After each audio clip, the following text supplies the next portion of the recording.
Hello guys. मैं Zuber sir एक बार फिर आपके सामने एक नए टॉपिक के साथ। This is class 9 and the topic is matter. So in this topic we will study about matter and state of matter. So as we know that everything around us is a type of matter, whether it is solid, liquid or gas. What we see is a type of matter. A human body, a stone, a pen, all the vegetative part of this universe, water, different type of gases, and everything what we can see around us is a part of matter. So in the beginning we will talk about the matter and its state. So matter is anything that has mass and occupy some space. जिस भी चीज में ये दो properties show होती हैं उसको हम एज अ मैटर क्लासिफाई कर सकते हैं. उसके साथ दो चीजें होना जरूरी है. One is it should have some mass, and the other things it should occupy some space in the universe. Now we will classify the matter into different forms. These forms are known as the state of matter, and these states are solid, liquid and gas. So we can classify this matter into three categories. One is solid, second is liquid and the third one is gas. So अभी हम लोग बात करेंगे solid state of matter की. अगर हम solid state of matter की बात करें तो हमें ये पता चलता है कि in solid states the particles are very close to each other. जितने भी पार्टिकल्स होते हैं वो सारे के सारे बहुत ही क्लोजली पैक्ड अप हैं. ठीक है, उनके बीच में स्पेस जो है वो निग्लिजिबल है. मतलब अगर हम कंपेयर करते हैं तीनों के स्पेस के साथ में सॉलिड, लिक्विड और गैसेस में, तो हम पाते हैं कि सॉलिड स्टेट में मिनिमम स्पेस है between the particles.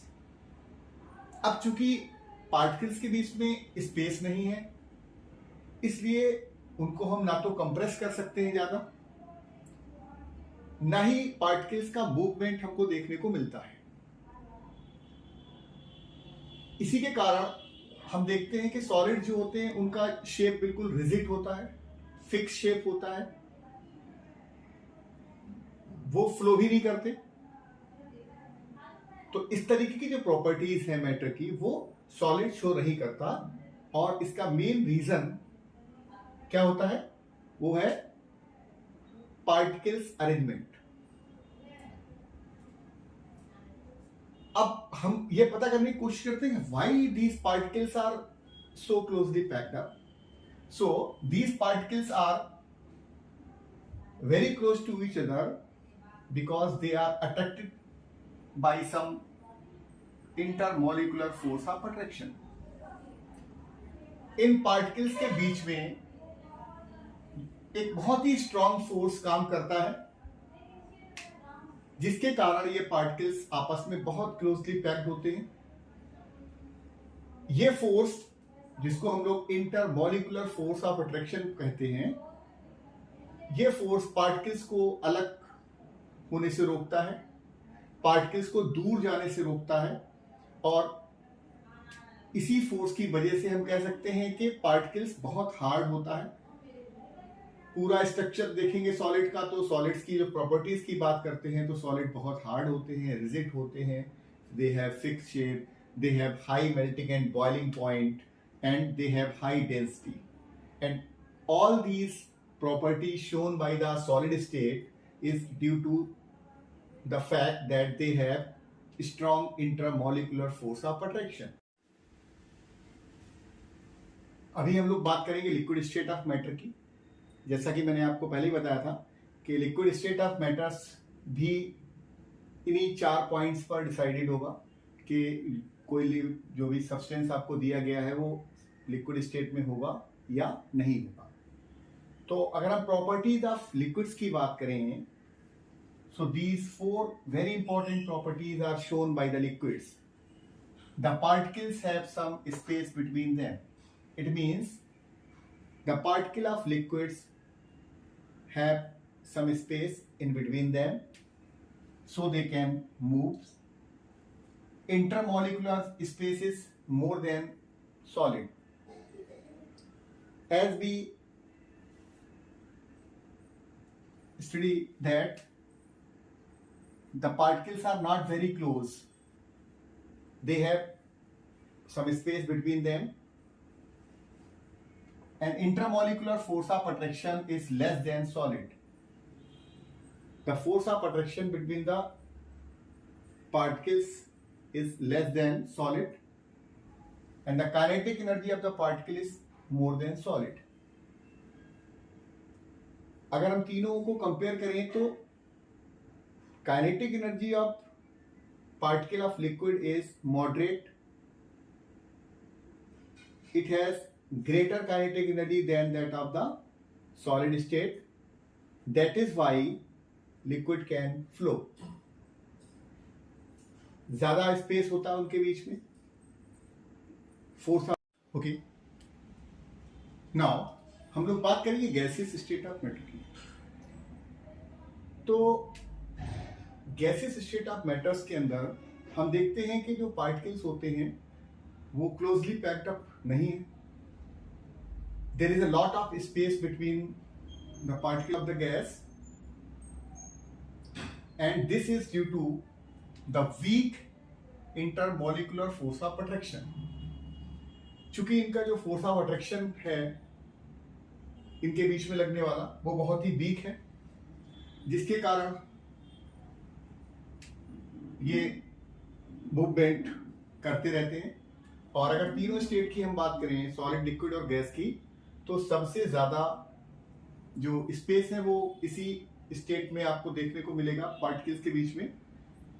And the particle of the gas are always in continuous motion. वो हमेशा ही कंटिन्यूअस मोशन में रहते हैं, जिसके कारण वो आपस में कोलाइड करते रहते हैं, एक दूसरे से टकराते रहते हैं, और टकराने के बाद में वो प्रेशर एक्सर्ट करते हैं on the wall of the container. जहां पर भी गैसियस स्टेट के किसी भी सब्सटेंस को रखा जाता है वहां पर वो एक्सेस प्रेशर एक्सर्ट करते हैं, and this pressure is due to the collision of the gaseous particles to the wall of the container.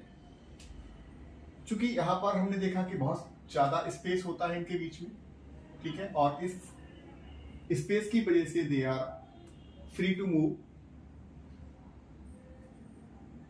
And due to the weak molecular force of attraction they moves in all the direction possible with a higher kinetic energy. तीनों state में अगर हम देखते हैं तो सबसे ज्यादा kinetic energy जो है वो गैसियस पार्टिकल्स की होती है, और इसीलिए गैसियस पार्टिकल्स जो जितनी भी गैसें होती हैं वो बहुत तेजी के साथ में डिफ्यूज करती है।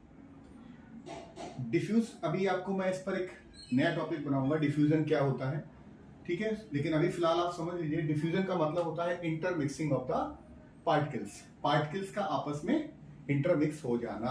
तो गैसियस जो भी पार्टिकल होते हैं वो बहुत तेजी के साथ में दूसरे पार्टिकल्स के साथ में मिक्स होते हैं, जबकि सॉलिड या लिक्विड स्टेट की अगर हम बात करते हैं तो वहां पर पार्टिकल्स का डिफ्यूजन रेट बहुत कम होता है। ठीक है, तो हमने तीनों स्टेट ऑफ मैटर्स को देखा। ठीक है, अभी एक नए टॉपिक के साथ आपसे बात करेंगे, फिर अगले टॉप जब भी आपका नया वीडियो बनाएंगे तो